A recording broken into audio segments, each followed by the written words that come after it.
በ2018 19 ምርት ዘመን የተለያዩ ቅድመ ዝግጅቶችን ስናደርግ ቆይተን አንደኛው የማሳ ዝግጅት በተገቢው መንገድና በሳይንሳዊ በሆነ መንገድ እንዲዘጋጅ ከማድረግ አኳያና የተለያዩ ግብዓቶችን ወደ መረዳችን በማስገባት አሁን ላይ ያለው እንደምታዩት የዘር ወቅት ተጀምሯል። በዚህም በቂ የሆነ ማዳበሪያ ዘር እና የአፈር ለምነት መጠበቂያ ከኖራ ጀምሮ በማስገባት ስርጭት ስናደርግ ቆይተናል።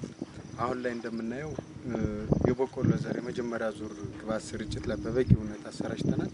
የበቆሎ ዘር ተጀምሯል። አጠቃላይ በወረዳችን ላይ ከ52000 ሄክታር በላይ በዘር እንሸፍናለን ብለን እቅድ ይዘናል።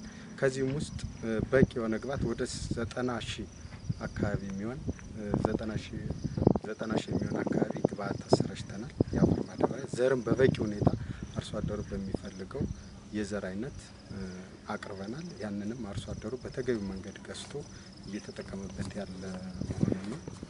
እንግዲህ እንደምታዩት አሁን ላይ ያለው ዛሬ ላይ ሁሉም የበቆሎ ዘር ስለሆነ ወጥቶ አርሶ አደሩ ማሳውን ቅድመ ዝግጅት ሲያደርግ ቆይቷል። ዛሬ ላይ ደግሞ እንግዲህ እንደሚታየው እየዘራና መሬቱን በሰብል ለመሸፈን ወቅቱን ጠብቆ እያደረገ ያለበት ሁኔታ አለ።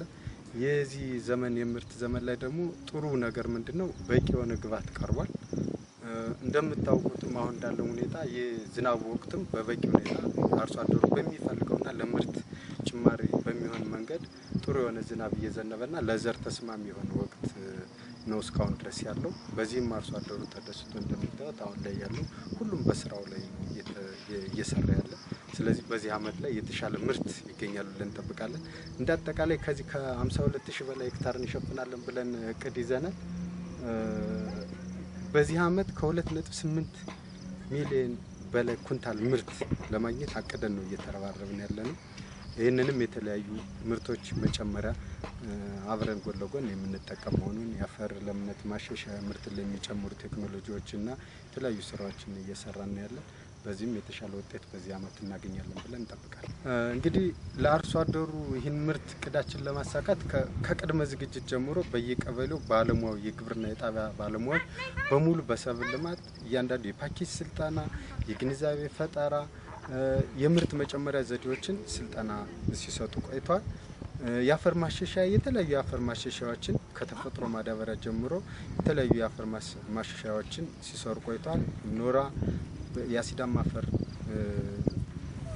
ናሙና ወስደን ውጤት ለመጣላቸው በሙሉ ኖራ ማሰራጨትና ኖራቸውን በየማሳቸው እንዲበትኑ እንዲያዋሃዱ የማድረግ ስራ ሰርተናል።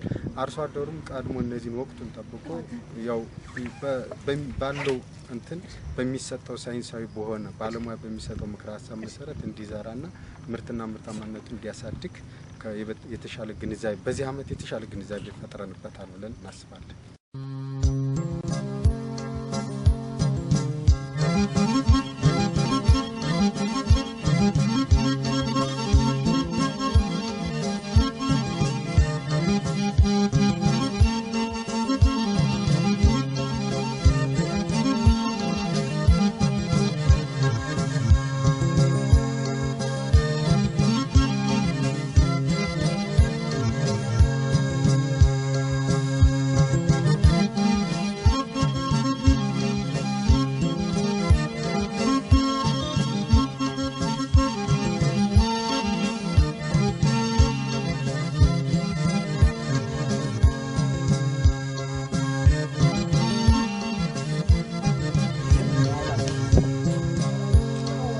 እንጃ ቤት ድረስ ተደረሰ